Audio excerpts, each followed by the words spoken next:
Important disclaimer, everything belongs to their original owners. No copyright infringement is intended.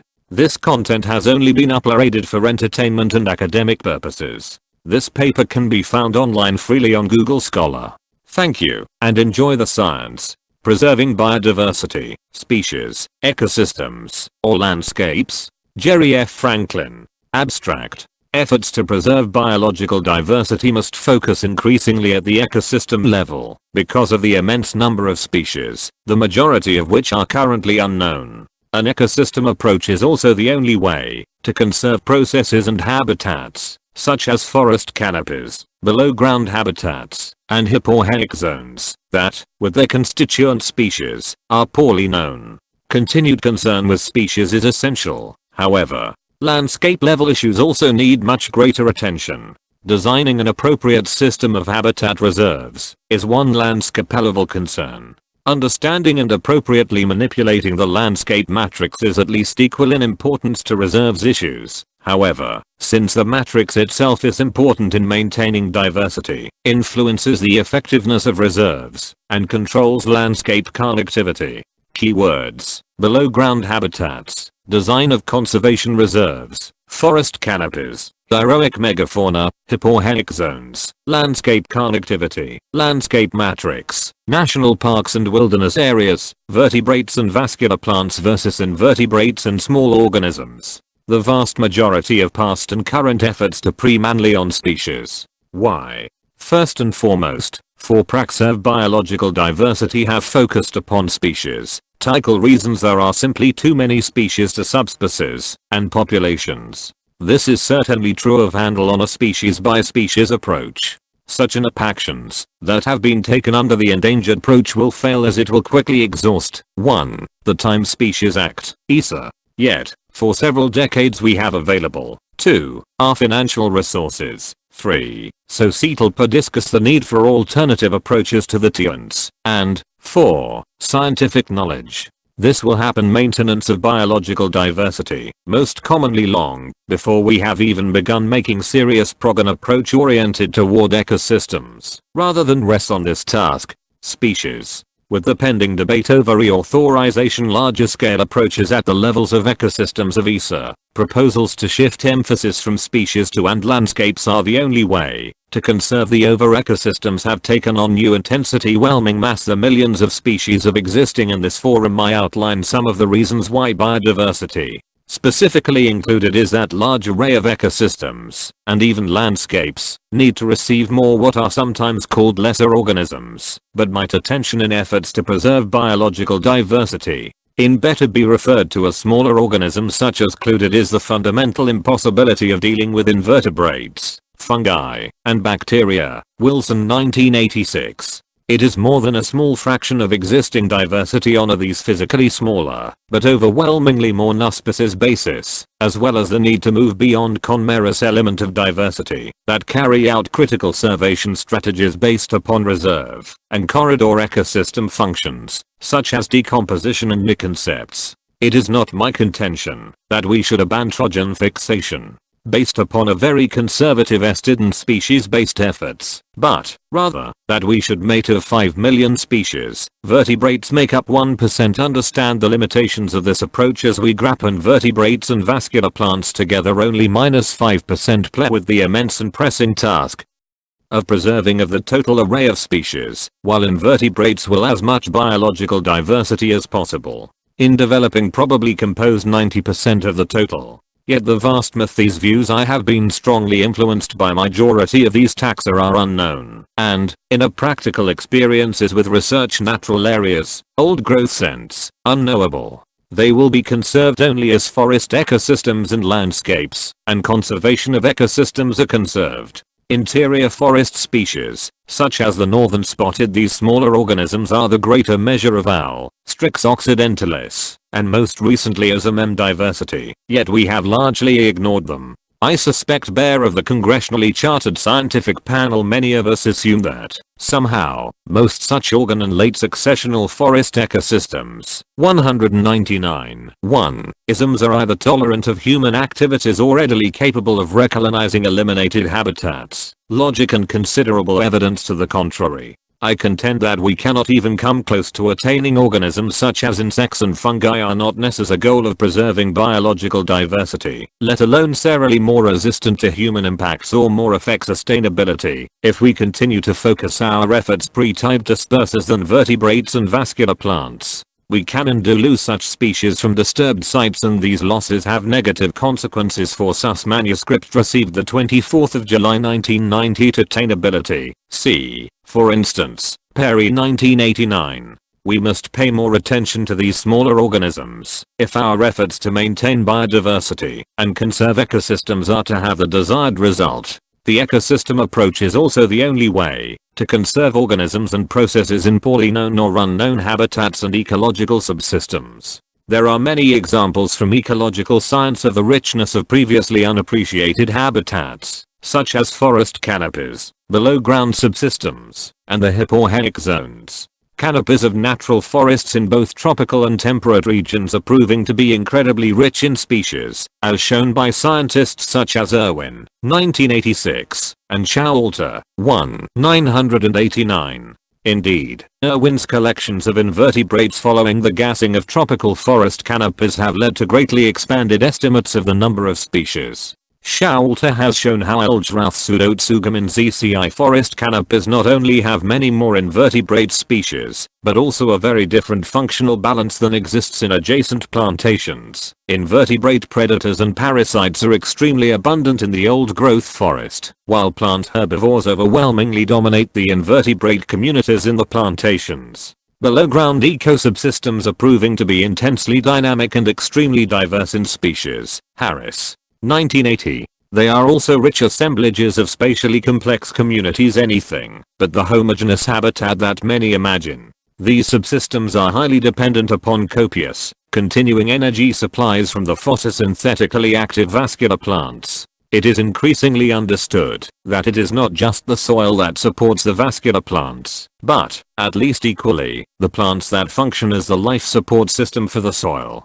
Maintenance of the below-ground element of diversity requires an ecosystem approach that provides for a healthy and diverse above-ground energy source. The hyporheic zone is the saturated zone below and adjacent to stream and river channels within the alluvial materials of the stream channel and floodplains. Neyman 1992. This ecosubsystem has direct functional links to the associated river or stream. The hyporheic is the site of critical processes, carbon and nutrient transformations, and habitat for a large array of aquatic organisms, many of which are poorly known to science. So, how could we propose to maintain biodiversity using only, or even primarily, a species approach? I do not think we could. Nor could we do so without a species approach, given our objectives and interests as humans. Often the vertebrates provide useful indicators of the overall health of our ecosystems, and, with varying degrees of success, serve as umbrellas for protection of other organisms and ecosystems.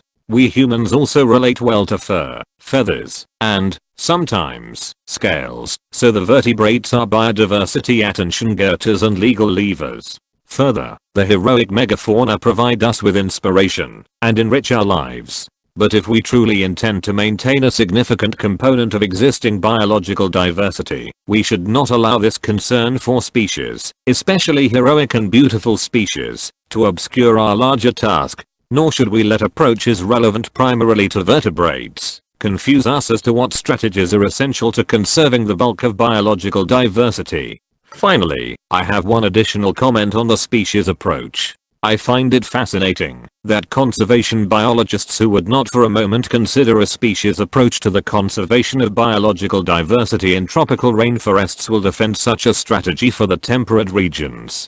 Once the smaller organisms are considered, diversity in temperate regions is probably not that much different than it is in the tropics. It is quite simply overwhelming in both regions, at least in the near term.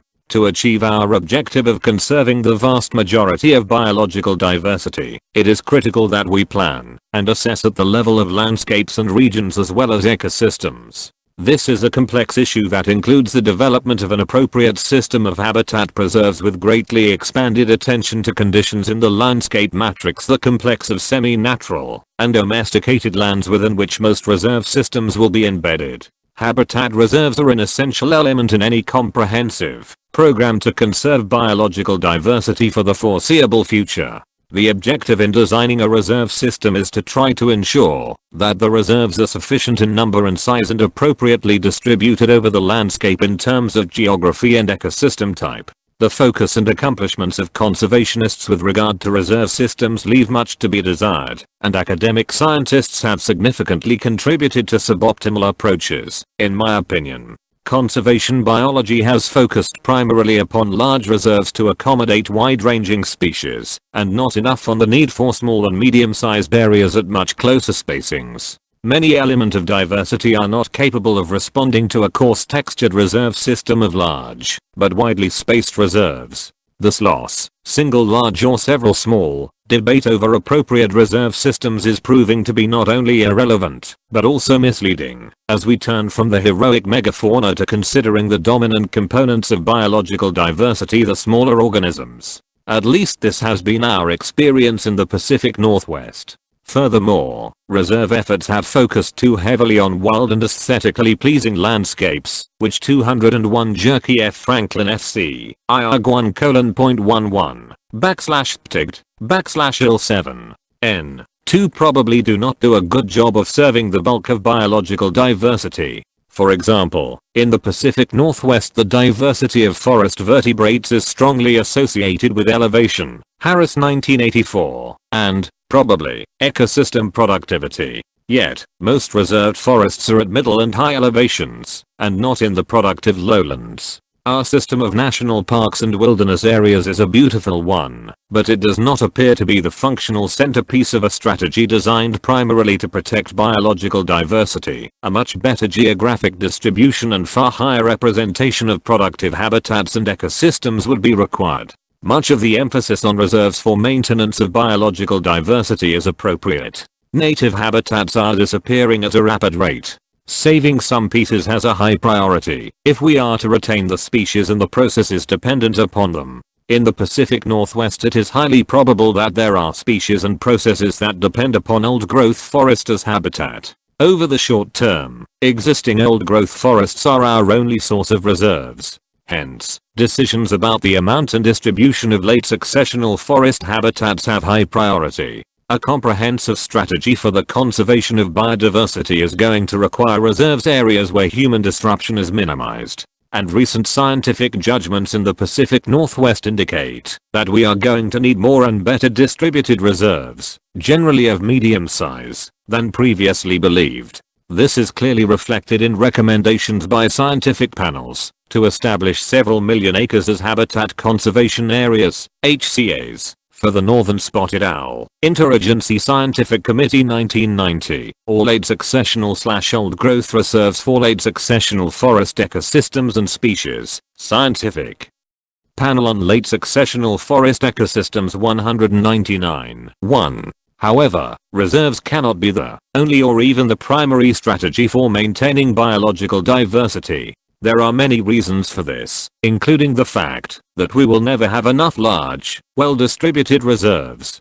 Distribution, particularly representation of the most productive ecosystems that we have converted to towns, farms, power generation, tree farms, etc. is a particular problem. In fact, most of the temperate landscape is subject to alterations and consumptive uses by the human species. This unreserved portion of the landscape can be broadly referred to as the landscape matrix, in the sense that it is the matrix within which any system of reserves is embedded. J.H. Brown, Personal Communication, has referred to this as the semi-natural matrix. This matrix obviously varies greatly in its characteristics, since the degree of human use varies from minimal to both intensive, agricultural, urban, and surface mining, and extensive exploitation of natural resources, much forest harvesting, fishing, and domestic livestock grazing on native grasslands. But it is the semi-natural matrix that is really dominant in most inhabited regions of the world, that occupies the most productive locales, and, probably, contains the majority of biological diversity. Pimentel 1992. Hence, the matrix is a critical locale for conserving biological diversity, but, unfortunately, it has largely been ignored. The landscape matrix plays at least 3 critical roles in the conservation of biological diversity. 1. Providing habitat at smaller spatial scales. 2. Increasing the effectiveness of reserved areas. And 3. Controlling connectivity in the landscape, including movements of organisms between reserves. The provision of habitat at smaller spatial scales is a primary function of the matrix. Conserving biological diversity requires the maintenance of habitat across a wide array of spatial scales. Many species do not require reserves in the traditional sense. Their habitat requirements are at the scale of individual structures, such as dead trees, logs, hedgerows, gravel beds, large soil aggregates, etc. The maintenance of such habitats in the matrix is determined by the management prescriptions that are applied. Many elements of biological diversity can be lost if human activities eliminate essential habitat features. Conversely, management practices can be designed to retain essential habitat features and dependent species. Furthermore, far more is involved here than simply the maintenance of biological diversity for its own sake. Many of the organisms, such as fungi capable of forming mycorrhizae, carry out critical ecosystem functions, and are directly related to the sustained productivity of these ecosystems. There are many ways in which management practices can be modified to maintain higher levels of biological diversity, including both the maintenance of critical structures, for instance, snags and down logs in forested areas, Franklin 1992, and less intensive manipulations, for instance, no-till agriculture, Pimentel.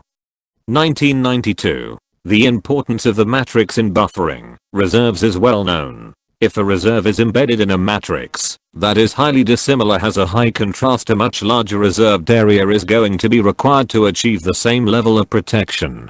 In the forest landscapes of the Pacific Northwest, for example, a reserved patch of old growth will have to be much larger to provide an unmodified interior environment if it is located within a clear-cut landscape than it will if it is surrounded primarily by partially cut forest. Harris, 984, suggests that conserving an intact old growth patch might require 10 ha if it is surrounded by comparable forest, but 100 ha if it is surrounded by a clear-cut. Whether this proportion is precisely correct is not the point. What is important is recognizing that edge influences can be extensive, and that the higher the contrast between patch types, the greater the effects. Lay 1993. Preserving the role of the matrix in providing for connectivity in the landscape, including connectivity between reserves, is in drastic need of attention. The focus in connectivity has been on corridors. While we intuitively expect that corridors are important, their effectiveness has not been proven, and there is almost certainly a large proportion of the species for which corridors are not likely to be very useful.